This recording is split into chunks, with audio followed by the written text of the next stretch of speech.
Y en el marco de las fiestas de la Virgen del Socorro, hoy tenemos el lujazo de que Dios y sus cosas esté aquí en la Catedral de Valencia y nada más y nada menos que con don Pedro Américo de Freitas. Qué gusto, padre. Caramba, padre Paredes. Parece que fuera ayer que lo conocí. Apenas ayer. Lo conocí yo cuando era monaguillo de la Candelaria.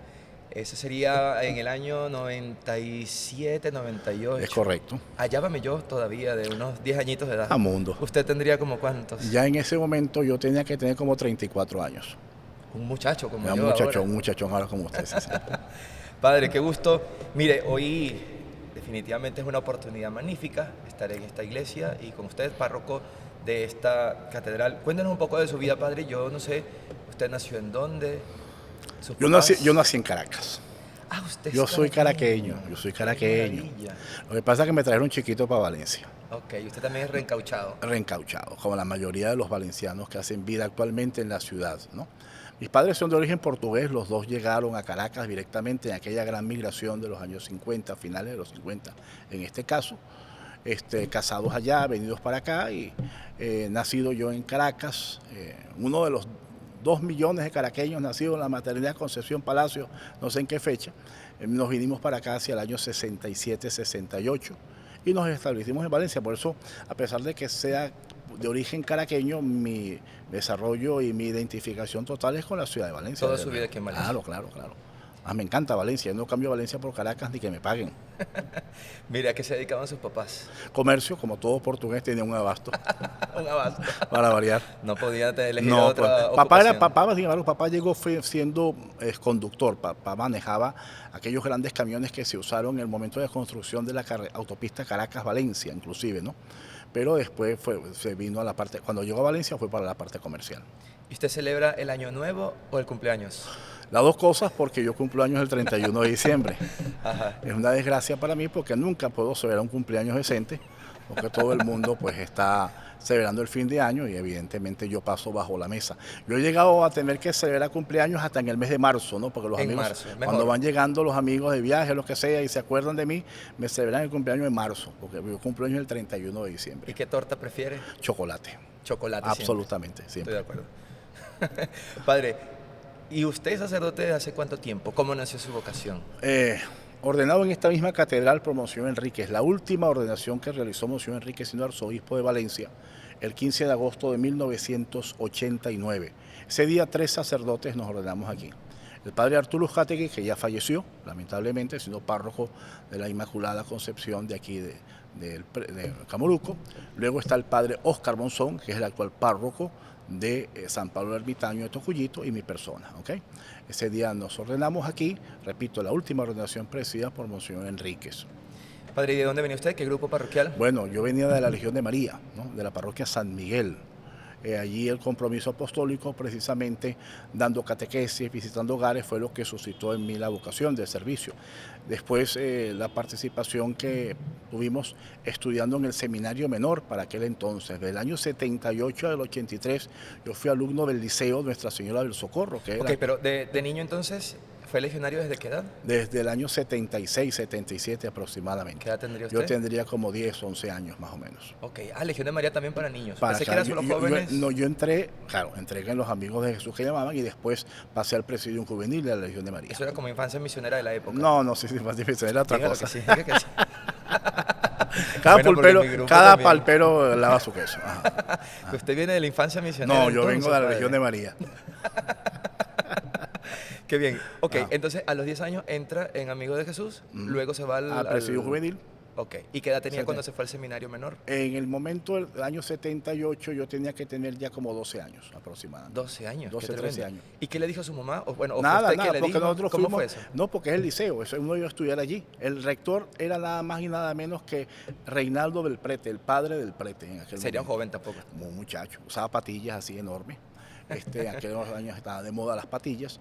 Del prete era el director del seminario. Ok. Y era un liceo que está ubicado actualmente, sigue estando allí, el actual centro Monseñor Adán en la Sublet, entre Rondón y Vargas.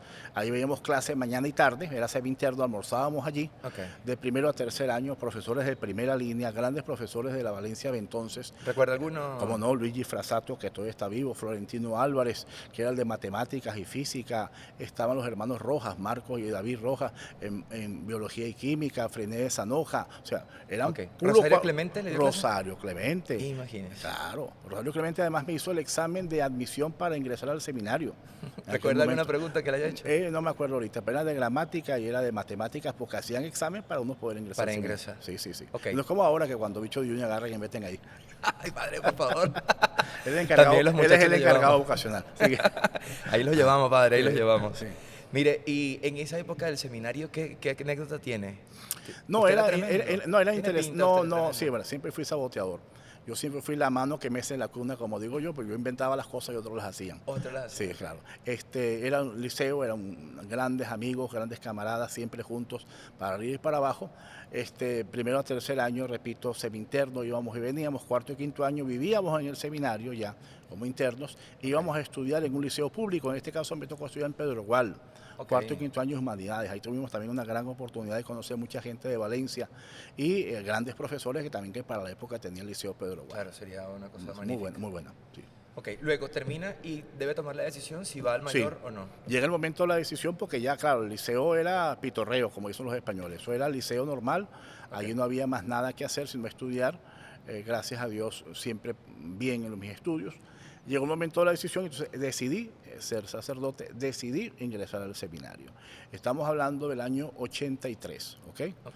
En ese momento, Monseñor Enríquez, para entonces arzobispo de Valencia, decide fundar el Seminario de Valencia, el mayor de Valencia, abriendo el ciclo de estudios filosóficos, un bienio, o sea, 2 años, 2 años. de estudios filosóficos aquí en Valencia. Ok. Entonces yo formé parte de ese primer grupo. Yo soy hasta ahora el primero y el único que quedó de ese grupo, Ok. de los fundadores del Seminario Mayor de Valencia. Porque el padre Oscar y Arturo... No, estudiaron. Oscar y Arturo fueron a estudiar a Caracas. Ellos son un año, claro, como yo entré con 2 años y ellos con 3, nos emparejamos.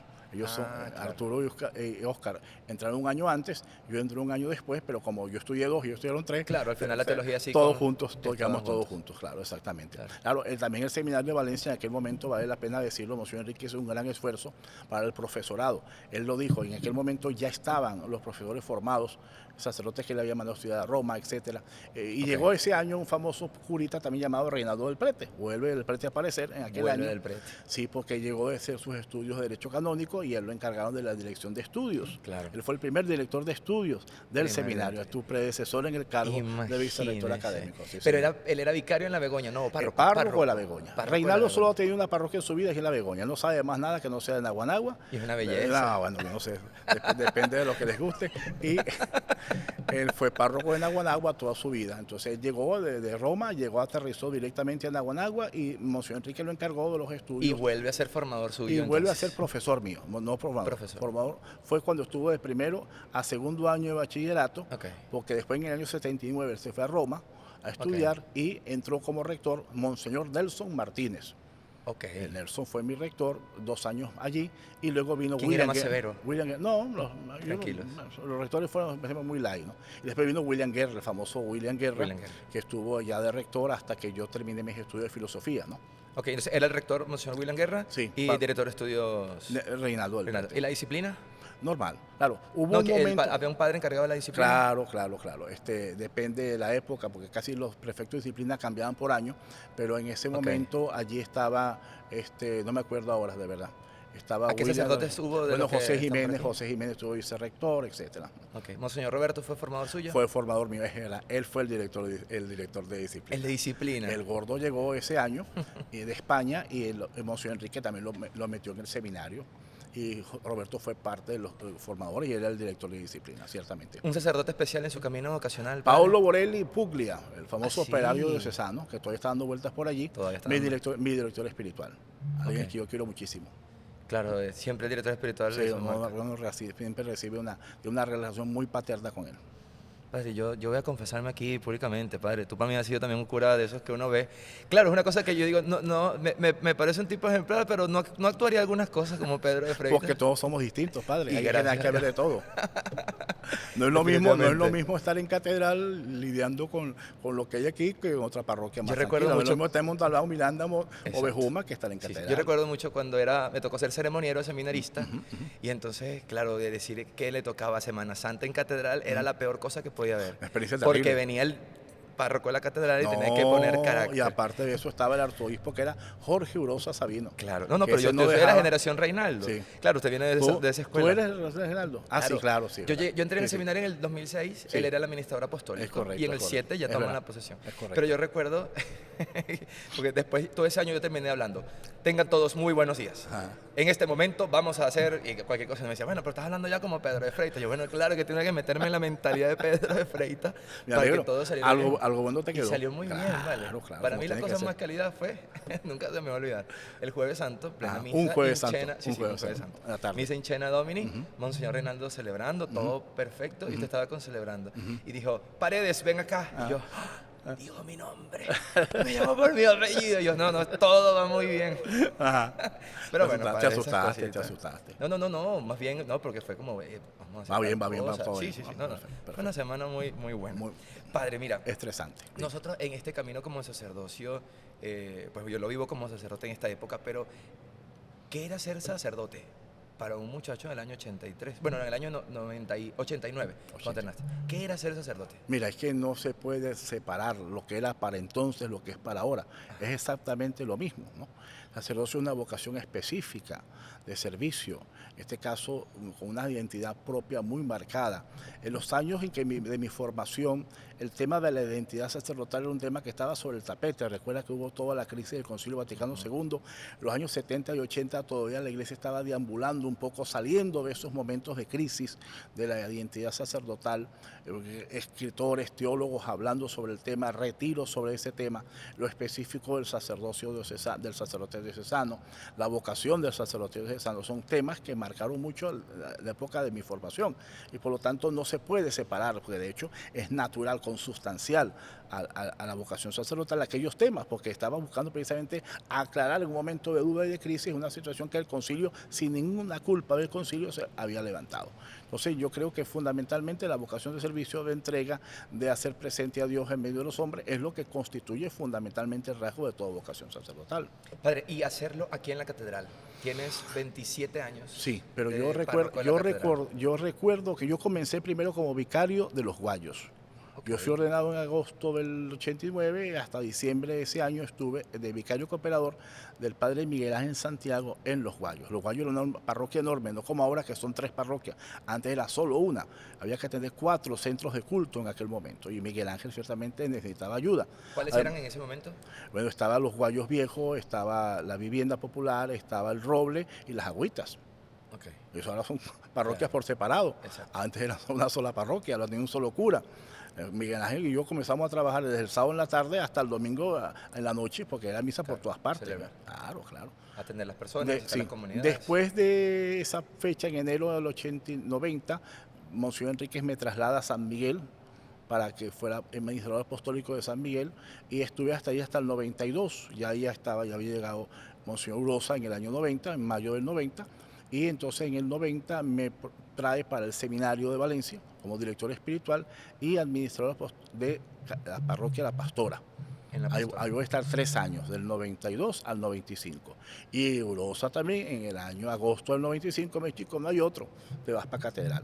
Y entonces era joven. fui el párroco más joven de la catedral, ciertamente. Tremendo. Y el que más tiempo ha durado, de los últimos que ha durado más tiempo en catedral también. Más que Monseñor... Hay unos sacerdotes que han durado mucho tiempo. Bellera, claro. ¿Bellera? No, Bellera no, Arocha. Está Monseñor Falcón, que fue vicario de Monseñor Adán, Monseñor Soto, duraron muchísimos años también, ¿no? Lo normal es que la catedral, casi siempre esta parroquia tiene Han durado esa bastante. característica que los párrocos de catedral duran bastante tiempo, sí. ¿Y qué consiste el trabajo? Hasta que los queman, pues, hasta que salen ya con las paticas para ¿Y adelante. el padre Pedro está quemado ya? No, ya no, todavía ¿Qué queda, le todavía queda? queda. Ujú. Puede quedar. Padre, ¿qué significa ser párroco de la catedral? Es una gran responsabilidad. Mira, cuando yo llegué en el año 95, yo entré a la catedral, yo me quedaba solo aquí encerrado en la iglesia. Y yo me imaginaba que la catedral se me caía encima, ¿no? Era una sensación de que esa es como una película de suspenso, que todos los objetos se vienen contra ti. Algo parecido yo tenía en ese momento, porque era complejo, porque la gente no entiende que esta iglesia es sumamente complicada, porque en ella coinciden varias dimensiones. Y lo peor de todo es que esta iglesia es una iglesia artística, históricamente hablando, valiosa. Yo tengo una enorme responsabilidad con el patrimonio de la catedral. La gente viene acá y reza y no se da cuenta. Aquí hay dos cuadros de Pedro Castillo, que es el abuelo de Arturo Michelena. Aquí hay un cuadro de Juan Antonio Michelena, que es el papá de Arturo. Aquí hay 4 cuadros de Antonio Herrera Toro. Aquí ahí está la Virgen del Socorro y las imágenes coloniales. Claro, la gente me dirá, usted está hablando de lo material. Sí, hablando de lo material, pero es que Alguien debe resguardarlo. pero ese patrimonio es símbolo de una vida de parroquia, vida de fe. Eso no está aquí por una cuestión humana, es una cuestión netamente devocional, teológica. Sí, no es un museo. Esto No es un museo, exacto. pero de alguna manera también tiene características de museo. Para recordar. Entonces, el temor mío era que en una Venezuela tan particular como esta me fuera a pasar alguna cosa con las cosas que tengo aquí. Aquí ha habido incendios, ¿no? Una vez por poco se me quemó el nacimiento. En la época del enfrentamiento rudo con el actual gobierno, en tiempos de Chávez, a mí se me quemó la puerta. Un tipo llegó y quemó la puerta principal de la catedral por la parte de dentro. Me pusieron una bomba en el confesionario. Pero, Para que ustedes sepan. Qué barbaridad. La gente no estén creyendo que esto es cualquier cosa. A mí me pusieron una bomba, me llamaron, mire, usted tenga cuidado, usted le pusieron una bomba en el confesionario. De hecho, se llamó al equipo antibombas y sobre el confesionario estaba el artefacto explosivo. ¿Ve? Sí, señor. Chico, Y aparte de eso, los detalles de toda la vida, como el centro de Valencia es como es, y está la catedral abierta, cuanto borrachito y loco ve la puerta abierta, le encanta la catedral, ¿no? Y da un discurso en plena misa. Esas son cositas, detallitos que en otras parroquias no las hay, pero que aquí casi es a diario. En la Candelaria también había, sí, también. En Aguanagua también. También. Sí, no pueden ver una puerta abierta porque se meten ahí a hacer un discurso. Alguien decía eso, decía, pero ¿por qué las iglesias están llenas de locos? Porque la puerta está abierta. La puerta está abierta, exactamente. Claro, claro, es lo propio de las iglesias. Padre, mira, nosotros en este camino, ahora entonces como sacerdote, ¿qué tipo de experiencia tienes tú en cuanto a la pastoral? ¿Cómo ves tú el ministerio? ¿Cuáles son los retos que como sacerdotes tenemos en la actualidad? Los retos siempre son los mismos, porque el proceso de la evangelización conlleva inevitablemente una serie de pasos que nosotros conocemos que tenemos que llegar a dar. Hacer que la gente acuda a Cristo y forme parte de la iglesia es un proceso, ¿no?, personal. El gran problema o el reto pastoral terrible que tenemos es la descomposición a la que ha estado sometida la sociedad en general y en Venezuela en particular. Solo los últimos 20 años han sido terribles, ¿no? Se habla inclusive de la pérdida de una generación a nivel antropológico, psicológico. El daño antropológico. El daño antropológico ha sido terrible. Y ese daño antropológico se refleja en una serie de incapacidades que las personas tienen, sobre todo los jóvenes, de tomar decisión, ¿no? Y la crisis moral que se manifiesta en la forma en cómo la gente conduce su vida. Sálvese el que pueda, todo vale. Eso. Entonces esta situación evidencia una crisis grande de valores en la que el esfuerzo que hay que hacer para predicar el Evangelio y hacer que la gente entienda o viva de acuerdo a los valores del Evangelio se hace pero terriblemente cuesta arriba, porque no es una situación normal. Estamos en crisis, ¿no? Es como tratar de predicar en medio de una guerra, ¿no? No es fácil. El reto pastoral no es tanto de parte de la iglesia en cuanto al contenido ni a los métodos que la iglesia posee, que son desde todo punto de vista los que tiene que tener y los que ha usado durante 2000 años. El problema no es la parte de la praxis eclesial, que siempre está abierta a perfección y siempre está abierta a algún tipo de actualización. Sí. Pero el problema es la masa, el problema es la materia prima, el problema es lo que tenemos delante, que la situación humana que vive en nuestras comunidades es sumamente crítica. Padre, a mí me consta que en ese sentido tú estás trabajando porque además de ser párroco de la catedral, eres profesor nuestro en el seminario, pero también eres profesor en la Universidad de Carabobo. Sí. ¿Qué tal esa dimensión del profesor? Pedro el profesor. Bueno. ¿Es padre Pedro allá? Sí, no, igual, Pedro, ¿qué tal la experiencia? En la universidad me dicen profesor. Pero lo importante es que, empezar, yo tengo una vocación de enseñanza innata. A mí me encanta enseñar, yo gozo enseñando. Gracias a Dios tengo el don, vamos a decir, de poder transmitir conocimientos. Creo que los alumnos que he tenido hasta ahora, tú has sido uno Sí, de sí, ellos. sí, magnífico, claro. Tú no fuiste, la tesina tuya no la... Claro, usted fue mi tutor. Ahí está bien, o sea, no perdí el tiempo. Y salí bien, el tutor me puso buena nota, más le vale. Más te vale a ti. Claro. 20 puntos, 20 trabajamos sobre la puntos. alegría, La padre, ¿te alegría, acuerdas? correcto, claro que Karl sí. Rahner, Exactamente, Benedicto XVI. todo eso. Sí, sí. Entonces, ¿cómo te explico? La vocación de la enseñanza es una vocación que se comparte evidentemente con la sacerdotal, muy marcadamente. Y desde el año 96 yo soy profesor del seminario, ¿no? Okay. Y luego la universidad entraba hace 2 años a petición del decano de la Facultad de Ciencias Jurídicas y Políticas para una materia bastante rara para el caso de un sacerdote, que es filosofía política, ¿no? Okay. Una materia evidentemente del ciclo, en la Escuela de Estudios Políticos, donde bueno, hay que tratar de iluminar a los muchachos un poquito de una perspectiva filosófica, que para ellos, bueno, una cosa, hay alumnos muy buenos, ¿no? Ciertamente en la universidad ellos le llegan y pueden tratar de descubrir, que es un poco el objetivo de la materia, ver la filosofía política como la arquitecta del pensamiento político. Exacto. Y de cómo ellos tienen que estructurar, claro, la base, luego su vocación de servicio, que es fundamentalmente el quehacer político. Bueno, padre, pasemos ahora a 7 preguntas random para el padre Pedro. A ver, ¿cuál ha sido el mejor día de tu vida? El mejor día de mi vida. Porque he tenido muchísimos días buenísimos. Se me hace muy difícil, injusto decir que uno fue mejor que el otro, ¿no? Okay. No, vamos a usar uno. Voy a tener que decir que el día de mi ordenación sacerdotal, pero por decir uno. ¿Recuerdas alguna cosa especial ese día? Sí, era jueves por la tarde, la iglesia llena de personas, la gente conocida y querida. O sea, es un día muy experiencia, porque es haber culminado la meta. Es muy bonito. Padre, ¿qué tradición familiar recuerdas más en tu familia, en tu casa? Portugueses.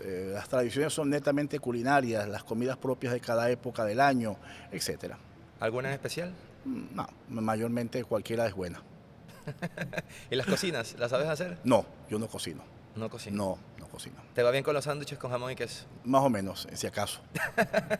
Ok. Padre, ¿te gusta mucho la liturgia? Sí. Pero ¿cuál ha sido el peor error? La cosa más terrible que has visto tú que se haga aquí. En un momento, claro, ha habido varias anécdotas, sobre todo cuando el seminario está involucrado. Yo puedo recordar una que para mí fue traumática.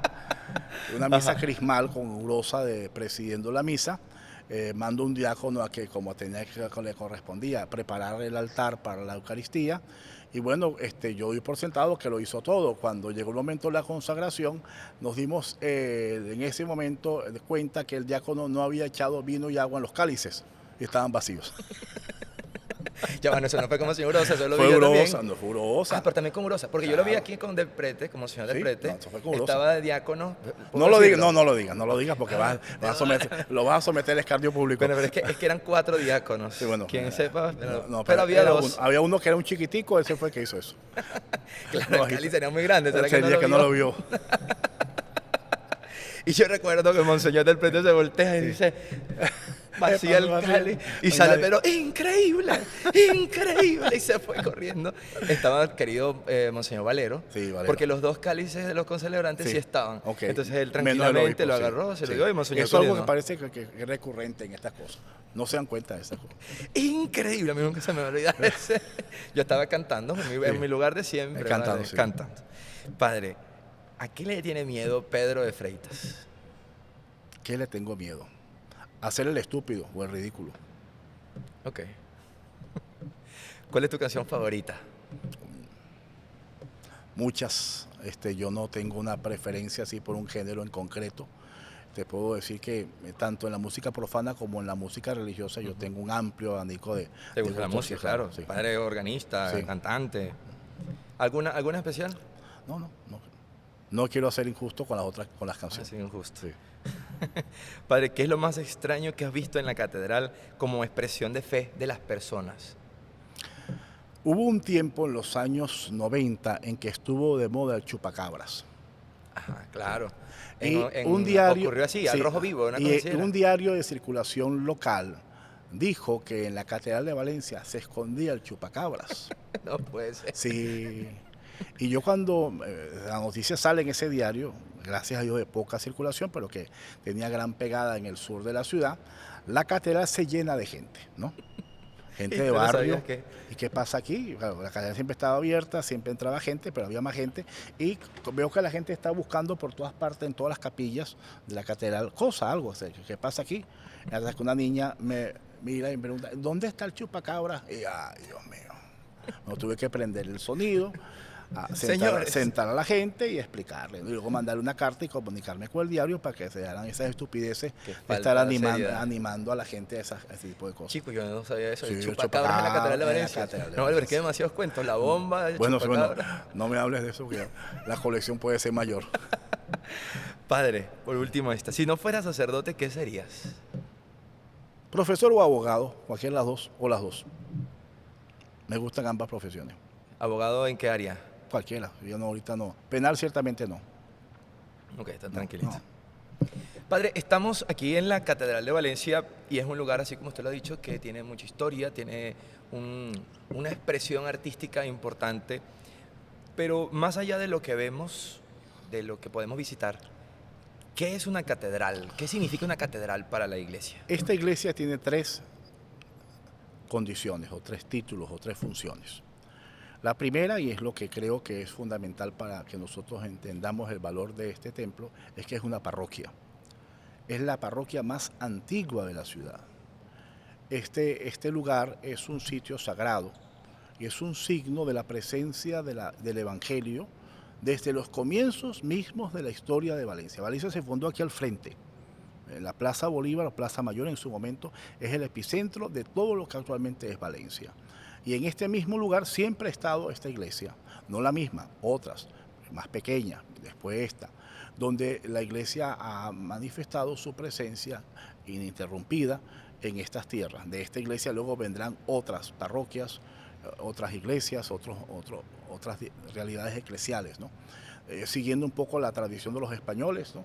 Hacia el naciente, que es esta parte del este, estaba la iglesia, al poniente, al frente, estaba lo que era la casa consistorial, lo que era el Consejo Municipal, que es la actual sede de la Policía Municipal, y en torno a esto se desarrolló la ciudad. Al lado de la catedral, en la iglesia parroquial, estaba el cementerio. De manera que yo tengo una enorme veneración por esta iglesia, no solamente por el cariño que le tengo por estar en ella y servirle en ella, sino por lo que ella significa para la iglesia que peregrina en Valencia, que esta sea una forma palpable de constatar la presencia ininterrumpida de la iglesia en esta tierra. Todas las demás iglesias, todas las demás estructuras eclesiásticas nacen después de esta. Claro. Entonces, esto es fundamental que entendamos. Luego es la parroquia del centro, una parroquia que está abierta normalmente. La pandemia hizo que reduciéramos un poco el horario, pero es la parroquia que la habita toda la ciudad. Aquí entra un gentío todos los días, ¿no? Mucha gente quiere bautizarse, quiere casarse aquí en la catedral. Yo llegué en un momento dado a bautizar en los años 90 al 10% de los nacidos en la ciudad de Valencia ese año. Si ese año nacieron 18.000 niños en Valencia, yo bauticé ese año 1.800 niños aquí en catedral. O sea, el 10% se bautizó en catedral. Todos los sábados. Todos los sábados bautizo. Entonces, claro, habían tandas hasta de 40 niños, de 80 niños. Aquí en catedral con los bautizos claro, como últimamente, en los últimos años, los años de crisis, ha declinado la tasa de natalidad y los matrimonios se han relajado, eso ha descendido. Pero no, hasta 20 años atrás, esto era una fábrica de bautizos, sobre todo, ¿no? Claro, mucha gente quisiera ser bautizado acá, celebrar los sacramentos por lo que representa, claro, esta iglesia. Las primeras comuniones, todas las misas institucionales, los aniversarios de instituciones, las misas de graduación, todo eso se celebra en catedral. Claro, Entonces, la catedral tiene un impacto, una influencia sobre la vida social de Valencia sumamente grande, ¿no? Y luego, aparte de eso, un lugar devocional, porque existe una serie de cofradías, sobre todo la Virgen del Socorro. No podemos olvidar que es el sitio donde está la patrona de Valencia, que convierte a esta iglesia no solamente por ser catedral también en basílica menor. Es un título que el Papa Juan XXIII le otorgó a esta iglesia en los años 60, como expresión de esa devoción que dentro de ella se guarda por la Virgen del Socorro. Y estamos celebrando 100 años de la creación de la diócesis. Pensemos que en este mismo lugar se comenzó a funcionar la diócesis, por eso es catedral, porque atrás podemos ver la silla, que es la cátedra de los obispos de Valencia. Los 7 obispos de Valencia, todos han tenido su sede, esta es la iglesia de los obispos de Valencia. El párroco de catedral tiene que compartir sus funciones de parroquia con los oficios de catedral. Claro. El obispo preside aquí los más solemnes, y bueno, eso evidentemente también le da una gran relevancia a lo que aquí en esta iglesia se hace. Pues hay que cuidar mucho la parte de la liturgia, etcétera, hay que cuidarla. Sí. En cuanto a la arquitectura de la catedral, ¿qué podemos nosotros encontrar aquí? Mira, esto es un poco complejo de decir. La actual catedral no es la iglesia primera. La iglesia primera está aquí debajo donde estamos sentados ahorita. Una iglesia que posiblemente tiene las mismas dimensiones que tienen las actuales iglesias coloniales de Los Guayos, de San Diego, de Naguanagua, ¿no? Un poco esa es la dimensión. Pero luego, con el paso del tiempo, la iglesia fue ampliándose. La pretensión de los valencianos es que su iglesia matriz fuera tan grande como la de Caracas. La de Caracas tiene 5 naves, es mucho más larga que esta, pero por eso se fue extendiendo. La configuración de la iglesia es la típica iglesia, planta basílica, estilo colonial, en este caso con elementos propios de lo que es la arquitectura o el arte español. Hay elementos que son de última adquisición, y última adquisición es mediados del siglo pasado. Como señor Adán. Cuando Monseñor Adán se trae a un arquitecto para que haga toda esta ornamentación interna que tiene la iglesia catedral, las columnas con estrías, los capiteles jónicos, las paredes con el sillar, que son esas rayas que ustedes ven, los techos que están adornados con yeso. Alejandro Colina, que construyó la María Leonza famosa, aquella que está en Caracas, en su momento fue el que construyó esta ornamentación interna de la iglesia. El piso de mármol que tiene la catedral, que es este estilo damero, la factura está guardada, costó 670.000 bolívares de la época y fue traída de Milán, Italia. ¿Ah, sí? ¿Mármol de Milán? Mármol de Milán, sí señor. ¿Ves? Entonces son datos que hacen que, junto a otras muchas cosas, o sea, la parte central de la catedral ya existía en gran medida hacia 1793, cuando Monseñor Mariano Martí, arzobispo de Caracas, hace su visita pastoral a esta parte de su diócesis, que era Valencia, y encuentra ya en gran medida desarrollada esta iglesia como la tenemos actualmente, la parte del altar mayor, las 3 naves centrales y las capillas laterales que están hacia la parte de arriba, la Virgen del Rosario, San José y Corazón de Jesús. Igual pasa con la capilla de Ánimas. Dejamos un testigo allí de un arco que está hecho de piedras de granito. En Valencia no hay granito. El granito viene de Puerto Cabello, por ejemplo, que es granito negro. Eso tuvieron que ser traído de allá. Hubo un maestro pedrero que las trabajó, porque están labradas de tal manera que está configurado un arco al modo tradicional. ¿Es el único arco que existe en Carabobo, porque los españoles cuando hacían arcos los hacían de mampostería y los hacían de ladrillos, no de piedra. Este es el único arco de piedra que tiene en todo el estado de Carabobo. Lo deja Monseñor Mariano Martí asentado, ¿no? Y luego se va agrandando. La capilla del Santísimo era la antigua capilla del cementerio que estaba al lado. Cuando Murillo cierra el cementerio, incorpora ese espacio como capilla a la iglesia matriz, y los huesos que estábamos buscando en todas partes cuando hicimos la restauración, descubrimos que están en la misma capilla, en una oquedad que está ahí en el piso de 3 metros por 3, ¿no? Cerca del confesionario. Cerca en el medio, en el medio está. Suponemos que ahí yo no quise romper porque no iba a perder el piso, claro. Pero se supone por los estudios que se hicieron del piso, que está allí ubicada la fosa común donde estaban esos huesos, que pensábamos estaba en la capilla de Ánimas, que es la capilla que está a la entrada. ¿Qué es donde está la torre? Donde está la torre norte. La torre norte, correcto. Okay. Que es la torre más antigua, la más gruesa, la más pesada, y la torre sur que la hizo Morillo, que colocó el reloj, que es la torre sur, mira hacia acá. Las torres están en perfecto estado. Se puede decir que el gran temor siempre fue cuando comenzó la restauración, que las torres estaban dañadas, ¿no? Cuando estaban inclinadas. No, nada, un centímetro de inclinación, y era por el friso, ni siquiera era por... Perfecta, la torre. No por la torre misma, sino por el friso. De todas maneras, cuando se hizo la restauración de 2013-2016, hicimos un trabajo de reforzamiento de las bases de las torres con fibra de carbono. Eso es la primera vez que se usó en Venezuela esa técnica. La fibra de carbono es un material de nueva generación, de punta, que actualmente se utiliza para reforzar las estructuras metálicas, o en este caso, de este tipo de construcciones. La primera vez que se hacen este tipo de trabajos, donde la mampostería, donde la tapia, donde el baharé, que es el que está, ¿no? Entonces se cubrió la parte externa e interna de las bases de las torres con fibra de carbono, para darle mayor cohesión, porque cuando se hizo el estudio sísmico del edificio, entre las cosas que sabemos muy bien, se puede predecir qué parte de la catedral va a sufrir con un temblor grado tal. Pero las dos torres daban como resultado que se iban a derrumbar sobre sí mismas, ¿no? Se iban a licuar las dos torres. Entonces, para evitarlo, se reforzó con eso. con las bases con fibra de carbono. Sí, señor. Padre, la última adaptación que quizá pudo haber tenido la catedral habrá sido el altar. Sí, cuando Porque llegó al Monseñor Adán es todavía el preconcilio. Sí, cuando llegó Adán, Adán trajo ese retablo que ustedes ven al fondo, un altar traído de Francia, estilo neoclásico. Estaba el altar con el retablo con el altar y la sede del obispo, con el solio y la sede y la silla. Después, cuando llegó el tiempo de la reforma, ya como señor Lebrun, gracias a Dios hicieron un trabajo donde se preservó el retablo, el altar sí se quitó y en su lugar se colocó la sede del obispo con el solio, y el altar de mármol, que es una losa enorme de mármol, se colocó justo debajo de la cúpula central. Y el púlpito, que es el lugar de la predicación, estaba aquí en la primera columna. Qué bueno que se conservó. Se conservó como parte del ambón. Claro, el ambón de la Catedral de Valencia es el púlpito de esa antigua... Es correcto. Es que estaba antes de la reforma. Es antes de la reforma del concilio, correcto. Ok, ¿y el altar que estaba entonces atrás? El altar se perdió, eso sí no supimos más nada. No se sabe dónde No se está. sabe nada. Ok. En cuanto a la... entonces, este altar es de la época de Monseñor Lebrun. Monseñor Lebrun, claro que sí. El actual altar, sí, de la catedral. y fue consagrado por el cardenal Quintero. Ok. Sabemos también, padre, que la Virgen del Socorro, aunque tiene muchísima historia dentro de la arquidiócesis, no era la patrona. Correcto, es correcto. Recuerdo cuando estudiaba en el seminario se nos Sí. hablaba de Santa Úrsula Sí. y Nuestra Señora de la Anunciación. ¿Qué tiene que ver Santa Úrsula con Valencia? Una devoción antigua que se perdió prácticamente, pero la que predomina es la Anunciación. Por eso en el altar mayor está el cuadro de la Anunciación de Pedro Castillo, porque esta iglesia es Nuestra Señora de la Anunciación de Nueva Valencia del Rey.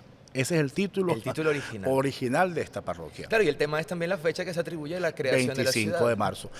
La ciudad no se sabe cuándo se creó, pero se asigna como el Día de Valencia el 25 de marzo porque es el Día de la Anunciación. Eso. Del 55, 1555. Sí, y no, pero... Claro, que no, luego el padre Luis Manuel tiene su tesis, ¿no? De que en el 53 ya había documentos eclesiásticos. Sí, del 35, inclusive Luis Manuel consiguió, sí, señor. Entonces, la parroquia funciona desde mucho antes, por eso la Valencia es mucho más antigua, desde 1555. El Día de Valencia se determina, fue el 25 de marzo porque no hay certeza claro, de la fundación simbólica, es el Día de la Anunciación. Pero debe ser muy antiguo entonces. Ahora, claro. ¿qué es primero? ¿Será la devoción a la Nuestra Señora de la Anunciación? ¿O sí, el título de la parroquia es la Anunciación, punto. Okay. Después, con el paso del tiempo, llega la Virgen del Socorro. La Virgen del Socorro es pedida por la Cofradía del Espíritu Santo. Esa devoción existe en el sur de España, extendida hasta en Valencia, España. Es una imagen dolorosa que se venera bajo esa advocación del socorro, muy propio del sur de España, por los andaluces son muy dramáticos con la Semana Santa y pareciera que la Semana Santa no les alcanza, entonces ellos prolongan en las distintas advocaciones a imágenes de la pasión del Señor o de la Virgen, para continuar. Para continuar la zafra de Semana Santa de alguna manera, y que estas vocaciones nacen en esos pueblos del sur de España. Entonces existe la devoción a la Virgen del Socorro bajo ese nombre y bajo esa configuración de dolorosa, y por lo tanto se presume que alguien de la cofradía o el grupo de la cofradía del Espíritu Santo, que actualmente es la cofradía del Espíritu Santo y de Nuestra Señora del Socorro, pidieron a España esa imagen, ¿ok? Y esa es la imagen que llega aquí con esa advocación. Quizá también por ese mismo sentir, ¿no? De la, sí, la generalización de la tenía piedad. que haber habido muchos andaluces o valencianos de España, inclusive aquí incorporados a la Cofradía del Espíritu Santo, para que un golpe de esa devoción... Claro, porque también allá se venera a la Virgen del Socorro. Sí, señor. Pero no es la imagen dolorosa, sino precisamente... Es la imagen dolorosa, es la imagen dolorosa, exactamente. Igualmente. Sí, igualmente, igualito, hemos descubierto. Es más, Fernando de Tobar, que es un personaje importante dentro de la historia de la Catedral, de la Restauración de Catedral, doctor en Restauración de la Universidad de Sevilla, valenciano. Él está actualmente residiendo en Sevilla, él llevando las fotografías de la Virgen del Socorro mostradas a sus profesores de la Facultad de Sevilla de Restauración.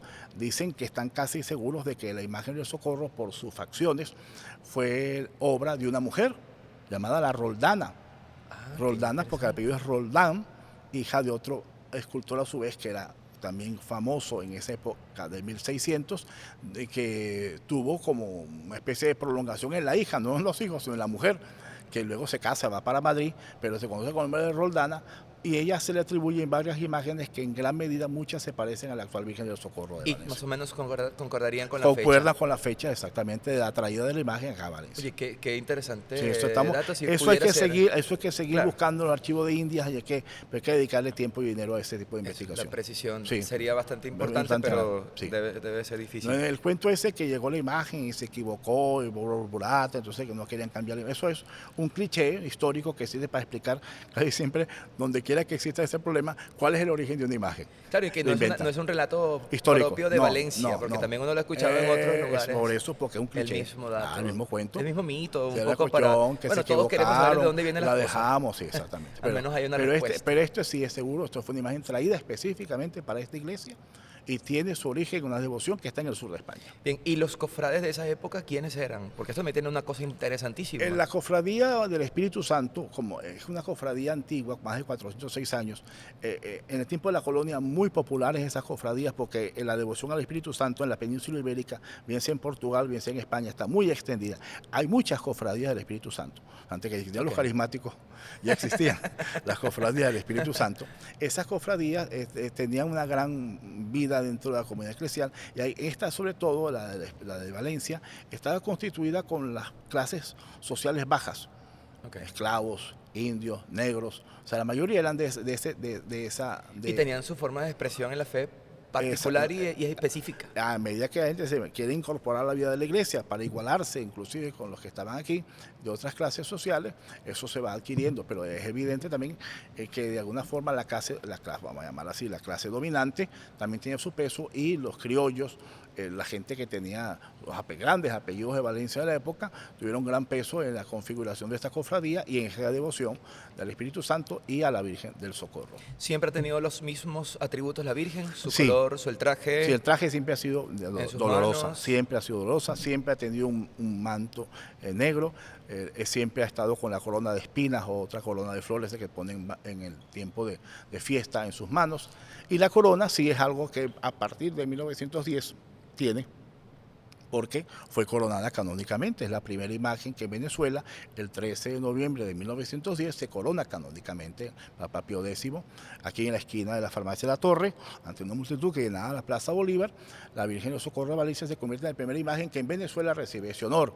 Aparte de eso, en 2010, al celebrar el centenario de la Virgen del Socorro, en la Plaza de Toros, recibió de manos del cardenal Urosa el envío por el Papa Benedicto XVI entonces, de la Rosa de Oro, que es otra distinción. También la única imagen. En Esa este sí no caso, es la primera, es la única. Es hasta ahora la única imagen en Venezuela que tiene Rosa de Oro, es la imagen del Socorro de Valencia. Como un regalo del Papa Benedicto XVI al centenario de la coronación canónica de la Virgen. ¿Qué significa la luna que tiene a los pies? La luna siempre es símbolo de María. Recuerda que en la iconografía, en toda esta parte de los símbolos religiosos, la luna como astro no tiene luz propia, la luz es la que refleja el sol, ¿no? Y la Virgen María un poco siempre ha sido esto. Claro, también está todo aquel tema de la media luna que tiene que ver con los moros y con los árabes, ¿no? Un poco para contrarrestar en aquel momento ese tipo de influencia, pero María es la estrella, ¿no? María es la que refleja en este caso en su ser la luz de su hijo Jesús. Ok, y ahora, por eso podemos decir tranquilamente nosotros que primero fue la devoción a la Virgen dentro de esta cofradía, Sí. y después luego el viene la patronazgo. devoción con todos estos elementos Claro, que fueron propios de ella. Cuando se cumplen los 75 años de la coronación canónica en 1985, Monseñor Enríquez manda a averiguar dónde está el decreto del patronazgo de la Virgen del Socorro. No aparece por ningún lado.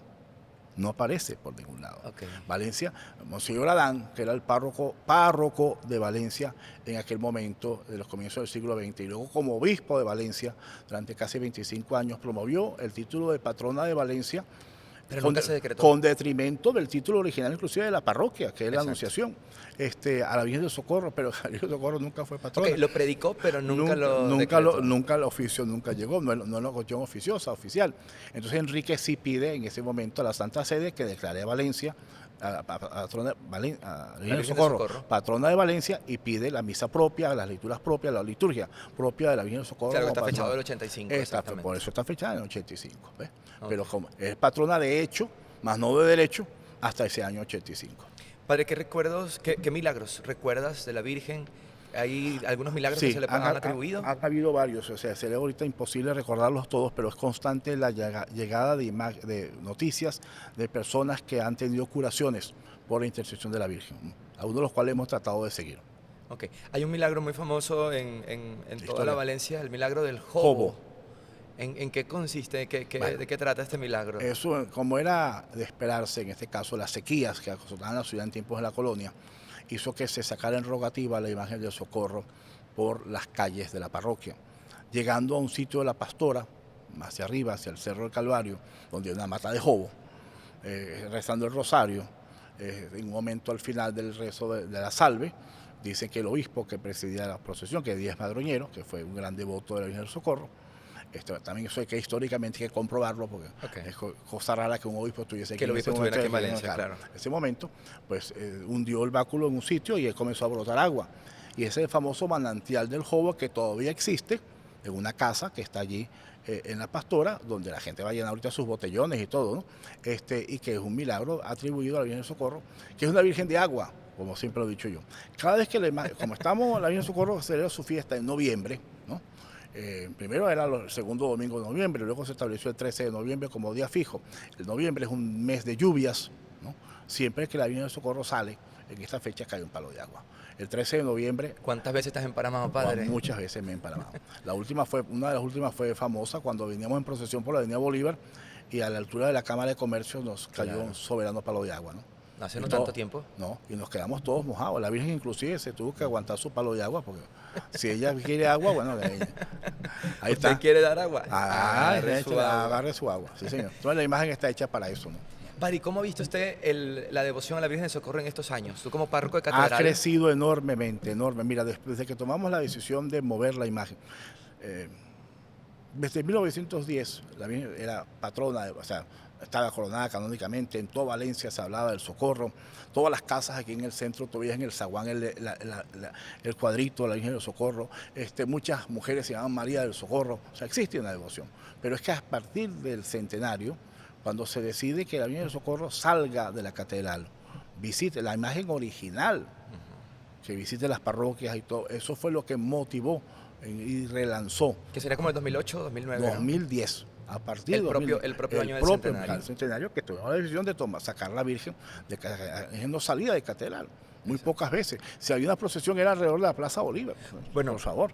Yo recuerdo cuando era seminarista al principio, la misa era a las 5 de la tarde o 6 Sí, de la tarde, no había y luego nadie. salíamos con aquella oscuridad del centro a darle 2 vuelticas a la Virgen, dos cuadras Más y nada, regresar y más listo. Nada. Eso cambió totalmente al poner la misa en la mañana, al tomar el 13 de noviembre como día fijo. Y eso. La Virgen del Socorro sale a las parroquias desde final de Semana Santa hasta el mes de octubre, como pasó ahorita. Visita todas las parroquias, digo instituciones, digo capillas, digo comunidades. Y después las parroquias vienen, como está pasando ahorita en la novena, a visitar a la Virgen en este tiempo, se da su novena y se suman todos luego el 13 de noviembre la gran misa que se hace en el foro, porque es el único sitio techado para que alberga la capacidad de tener tanta gente adentro, sentada. Claro. Eso hay que tomar en cuenta. Luego del palo de agua del 13 de noviembre del 2010. Que nos cayó en la Plaza de Toro. Pues cada vez que había... Todo estaba despejado en toda Valencia, menos en la plaza, todo lo que tenía una nubecita encima, cayendo en palo de agua. Nubecita, ahora desde las 7 de la mañana hasta la 1. Sí. Ahí todo el mundo se quedó allí. Todo el mundo. Ahí estuvimos. Sí, señor. Era parte del coro arquidiocesano en esa época con Juan Pablo Correa. Qué día tan tremendo. Lucía Montanari. Lucía, Angelita, el maestro William Alvarado cantando, la banda sinfónica 24 de junio. Claro. Qué Eucaristía. Y bueno, y todos los obispos abajo también. Y lo que emparamados, el cardenal. O sea, sí. Todos estarían. Sí. Todos con agua. Todos con agua. Padre, ya que has estado tanto tiempo aquí, bueno, eres también valenciano reencauchado, pero que ha amado tanto a la Virgen. ¿Qué es la Virgen del Socorro? ¿Qué significa la Virgen del Socorro para ti? Yo siempre lo digo, la Virgen del Socorro, como la presencia de la Virgen lo es en todas partes, es un sello de garantía de la presencia de la iglesia. O sea, la iglesia no está completa si no está María, ¿ok? Y la devoción mariana es un signo de que la iglesia está viva y que la iglesia está funcionando, vamos a decirlo así, en una comunidad, en una parte. Por eso para nosotros tener a la Virgen del Socorro como patrona, como identificadora de la devoción mariana en estas tierras es sumamente importante. Yo siempre lo digo, en Carabobo, en Valencia, la Virgen se llama Socorro, ¿no? Habrá la vocación de la Milagrosa, de la Chinita, de esta, de aquella, pero es que en Valencia la Virgen se llama Socorro, es la devoción de la Virgen María que representa la fe de la iglesia en Valencia, en Carabobo. Por eso es importantísimo, porque es el ícono, es como un símbolo fehaciente de una vida de fe, una devoción que hace que la iglesia se manifieste y tenga como cara, como rostro a la imagen de la Virgen del Socorro. Sí, y socialmente también nos permite la identificación cultural como valencianos. Absolutamente. Una de las cosas que yo más he estado peleando con las autoridades locales es que ellos tienen que entender que así como en otras partes, la Feria de la Chinita, la Virgen de la Pastora, la Virgen del Valle, crea un efecto social enorme sobre esos estados. El Socorro también está llamada a tener ese efecto sobre todo el estado Carabobo, porque los pueblos necesitan íconos religiosos. ¿Ves? Sí. El turismo religioso, la práctica religiosa, la festividad religiosa es tal vez la que más gente atrae. Podrán hacer festivales, podrán hacer conciertos, pero nunca jamás movilizan la cantidad de personas que movilizan una fiesta religiosa. De manera que las autoridades locales, apuntalando la devoción a la Virgen del Socorro, están contribuyendo a la creación de una identidad propia del carabobeño, propia del valenciano, ¿verdad? Que permite que la ciudad y el Estado se proyecten inclusive más allá de sus fronteras, fuera inclusive del país. Sí, sí, sobre todo para nosotros que como usted y yo, o sea, venimos de otras partes y que hemos adoptado Valencia y uno dice, bueno, pero ¿qué es lo realmente valenciano? Por supuesto que es la Virgen de Socorro. Claro. O sea, aquí tenemos un elemento integrador, un elemento que identifica al carabobeño porque dice, bueno, pero es que mi mamá, en mi caso, mi mamá es guara y mi papá es caraqueño. Sí. ¿Y qué hacen aquí en Valencia? Bueno, trabajando. Sí. Lo que muchos también han venido a hacer acá. Han vivido. Entonces, claro, luego dice, ¿y yo soy de dónde? ¿Y yo soy qué? Y por supuesto la Virgen de Socorro se ofrece para eso, exactamente. Es un elemento integrador. Absolutamente. Padre, perspectivas de la devoción a la Virgen, ¿cómo ve usted que pudiera esto seguir creciendo en nuestras parroquias? De alguna forma, ese es un trabajo que le corresponde a ella hacer. Nosotros, a lo largo de estos años, hemos simplemente facilitado que la imagen del Socorro llegue a todos, ¿ok? Y en gran medida la gente la identifica, la reconoce, la sabe. Estas son cosas que hay que decirlo. Mire, la imagen del Socorro es única, exclusiva. No hay otra imagen igual, ¿no? Una dolorosa, como a veces aparece en algún calendario que han editado por ahí, cualquiera, no es la imagen del Socorro. La imagen del Socorro es esta. Hay que sacarle una foto y grabarse la cara. Es esa, no hay otra. Esa peculiaridad que tiene la imagen del Socorro, sus facciones, su manera como expresión artística de ser, es algo que la hace muy, muy, muy propia, muy particular, muy ella, ¿no? Y esto es lo que nosotros hemos tratado de hacer que las personas que viven en la ciudad y en el estado la conozcan, ¿no? Ya el trabajo es de ella, el resto del trabajo es que ella termine de ganarse y de enamorar a la gente con ella, ¿ves? Ya nosotros facilitando el acceso a ella, tuvimos que hacer una réplica de la imagen del Socorro para facilitar eso, claro. O sea, la imagen que tenemos detrás es la auténtica, la imagen colonial del Socorro. Casi 400 años. Exactamente, es la original, está restaurada, está en perfecto estado. Pero de esta misma imagen sacamos los moldes e hicimos una imagen exactamente igual. O sea, tú pones a las dos imágenes juntas y tú no sabes cuál es la original y cuál es la copia. Sí. Solamente levantando el vestido para ver cuál es el armazón, para ver cuál es una y cuál es otra. De lo contrario, usan los mismos trajes, las mismas medidas, todo exactamente igual. Para poder llevar esta imagen. Para poder llevar la imagen, digamos, la peregrina del Socorro, para que pueda ser usada, porque lleva mucho trajín. O sea, claro. Es que la imagen le da un ruletea y le da un julepe, pero va para. Claro, en estos últimos tiempos entonces visita no solamente las iglesias, hospitales. Instituciones, hospitales, colegios. Eso, bueno, y entra de una manera, entra de otra, la cargan, la mecen, o sea, con la imagen del Socorro hacen infinidad de cosas. Y esta, que es la original, la reliquia, la dejamos en catedral solo para salir en determinados momentos. Uno es el 13 de noviembre cuando va al foro. ¿Okay? Y que será por eso una oportunidad magnífica. Siempre es una oportunidad magnífica. Ese día lleva la corona de la coronación canónica, sus atributos más preciosos, lucen en ese día. Bueno, y de una manera, repito, la misa del 13 es una gran expresión de fe, pero también, repito, estas visitas que se realizan a instituciones, a parroquias, a comunidades, han ido trayendo como resultado el aumento cuantitativo y espero que cualitativo también de la devoción a la nuestra patrona. Padre Pedro, para ir concluyendo este rato de compartir, En la Catedral de Valencia tenemos todo un trabajo pastoral, así como lo has dicho, y es un lugar especial de culto. Pero, ¿qué viene ahora? ¿Qué proyectos trae adelante la Catedral? ¿De qué manera la Catedral se nos presenta desde el hoy hasta el mañana? Catedral tiene que ser un sitio de referencia, porque es la sede del obispo y es la sede de la Virgen del Socorro. Lamentablemente la pandemia ha dificultado muchas cosas, porque siendo una iglesia que está en el centro de la ciudad, Catedral adolece o sufre lo que padece el centro de la ciudad, el escaso transporte público, los horarios restringidos, etcétera, etcétera. Aparte de esto, la crisis, situación, país que vivimos también ha hecho mella, porque claro, la movilidad y la capacidad de la gente de dedicarle tiempo a las cosas que tenían antes que tomar cuenta, ya no lo tienen, porque otras son las prioridades, hay que comer, ¿no?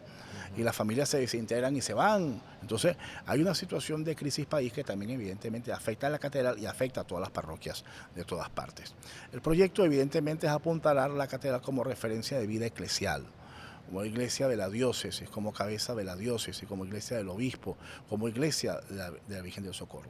La catedral mantiene su trabajo social abierto, su trabajo catequético abierto, sobre todo el servicio que fundamentalmente descansa en la celebración de los sacramentos, ¿no?, que todo el mundo viene a buscar acá. Entonces, vamos a seguir en esa línea, bueno, y esperamos que más adelante se puedan ir abriendo otros nichos de trabajo, siempre y cuando las situaciones lo vayan permitiendo. Ahorita vamos a tratar de darle fuerza al comedor que tenemos en la parroquia. Hay mucha necesidad de niños, acá hay de ancianos que viven en la parroquia y que no tienen acceso a la alimentación completa. Había un comedor de ancianos que se cerró, lamentablemente, y eso hace ahora que la parroquia tenga que asumir un poco el compromiso de llevar a cabo eso. Hay una sede, un comedor que está dotado, y vamos a tratar de ampliar el número de platos servidos en ese comedor para beneficio de niños y ancianos. Sí, y creo que es una cosa que es importante que conozcamos todos como valencianos. Entonces, esta labor, la iglesia no solamente, bueno, y su principal labor estará siempre en la administración de los sacramentos. Claro, claro. Pero donde quiera que esté la iglesia y donde quiera que haya un hermano nuestro, pues ahí tendremos que ir como iglesia a atenderlo. Es correcto. Y qué bueno que entonces desde acá, así sea la imagen de también lo que se proyecte para todos. No se puede negar que en la catedral hay una dificultad, porque en todas las parroquias lo hay, que por ser la iglesia del centro y estar abierta, pues todo el mundo viene para acá. Sí, todo el mundo vendrá a pedir. Todo el mundo viene a pedir para acá. Es imposible atender a todos. Hay que derivarlos a sus parroquias, hay que derivarlos hacia Cáritas para que puedan tener cosas, porque es imposible atender la lluvia de personas que viene a diario a pedir. Sí. Algunos ya se conocen y se ayudan, otros casos se le dan prioridad, como el caso de los niños. Se busca la manera de establecer contactos con autoridades públicas y privadas para resolver algún tipo de problema que se pueda resolver. Apenas ahorita yo estaba aquí llegando a la entrevista, me vino a buscar una señora que me estaba pidiendo una ayuda para un hijo que tiene hospitalizado en una clínica. O sea, esas cosas uno las puede gerenciar, ¿no? Pero materialmente es muy limitada la capacidad que cualquier ente tiene, ni siquiera el gobierno, de atender el aluvión de necesidades que presenta el pueblo venezolano. Pero vamos a tratar de llegar hasta donde podamos. Así es. Padre, 3 últimas preguntas. Venga, y estas preguntas son interesantes. Tú sí preguntas, padre. Padre, sí, yo creo que es una cosa particular. Sí. Padre, como cortesía que nos hacen nuestros amigos decían publicidad, ¿tú recuerdas alguna propaganda, alguna publicidad en tu infancia que todavía hoy, no sé si sea en televisión, radio o algún medio impreso, alguna publicidad? Mira, que yo recuerde ahora no parece medir a mi memoria nada significativo los comerciales que se tenían antes para los refrescos, etcétera. Pero no me pidas que me recuerde ahorita de alguno en particular, no tengo así memoria ahorita. ¿Y qué refresco te tomabas en esa época? La Pepsi Cola. Pepsi, siempre. Sí. Padre, si pudieras irte en un carro o en un avión, podías ir a un lugar patrocinado por la gente de Toyoval. Amadillo, Tomaso. Si pudieras irte patrocinado por Toyoval, ¿a dónde te irías tu padre? Yo agarro, tu lugar soñado. Me voy a Europa y estando en Europa ya cualquier sitio es bueno. Estando ahí, para cualquier sitio que agarres es bueno. Yo soy hijo de portugueses, pero también estudié 4 años en España, entonces me da igual. Cualquier sitio es bueno. A tomarte un café. Absolutamente. Padre, también como cortesía de la doctora Dilmar Hernández, una pregunta particular, padre. ¿Recuerdas algún tipo de medicina, algún tratamiento que te hayan dado o algo que sea famoso? No, yo en principio siempre he gozado de buena salud, hasta ahora que ya por la edad he tenido que comenzar a prevenir los asuntos cardiovasculares y los asuntos de azúcar, porque en mi familia hay antecedentes de este tipo. Estoy bajo tratamiento para la tensión y para la glicemia, ¿no? Pero preventivamente y están controlados. No voy a hacer propaganda de ningún nombre de ningún medicamento. Ningún medicamento. No. No, ¿qué tomas tú? Puedo decir uno que es bastante raro. Yardiance es una pastilla que está recetada actualmente para mí por el cardiólogo, que es un medicamento de última generación que tiene como virtud rebajar el nivel de azúcar en la sangre. Okay, pensé que era rebajar otra cosa. No, eso no, pero por lo menos el azúcar lo baja. Al menos bajaron el azúcar. Aparte de cerrar el pico, yo no puedo comer mucho azúcar. Qué bueno, padre. Bueno, para concluir, unas palabras que pudieras tú, padre, decirle a quien esté mirando esto y quien haya llegado hasta este momento de este podcast de Dios y sus cosas. ¿Cómo seguir adelante en estos tiempos que vivimos? No hay otra. O sea, la verdad es que yo entiendo la desesperación y la situación de crisis y conflicto que mucha gente tiene. Lamentablemente, la situación que vivimos hace que tengamos que vivir atrapados en la inmediatez. O sea, la gente vive pensando en qué va a hacer ahorita para poder vivir hoy, en este momento. No sabe mañana qué va a pasar, ¿no? Entonces, yo pienso que la principal atención o llamada que hay que hacer es a que la gente levante un poco los ojos y mire hacia el futuro, hacia adelante, y se plantee soluciones, ¿no? Y que de alguna manera entienda que, bueno, que no hay mal que dure 100 años ni cuerpo que lo resista, ¿no? Y que nosotros tenemos que entender que en Venezuela tiene que darse un cambio en algún momento radical. El país tiene que salir de la postración a la que ha sido sometido, y que la fe, es fundamentalmente la fe, que alimenta la esperanza, pues nosotros nos haga tener esa perspectiva de futuro, y llevados del amor, que la corona de todo esto, haga que pues la caridad de Cristo, el amor a Cristo y a los hombres, pues nos facilite enormemente una vida mejor. Pues que la Virgen del Socorro escuche eso y que ella interceda por nosotros, que podamos definitivamente ser un pueblo más pujante, lleno de esperanza y enamorados de ella, con ella, como nuestra patrona, nuestra valenciana más bonita, pues podamos seguir adelante. Pues Dios y sus cosas siga siempre siendo una oportunidad para escucharnos, conocernos y ver cómo Dios entra también en la vida de los demás, con su trabajo, con su vida, con lo que hace, a disfrutar al máximo lo que Dios nos regala y ponernos siempre en sus manos.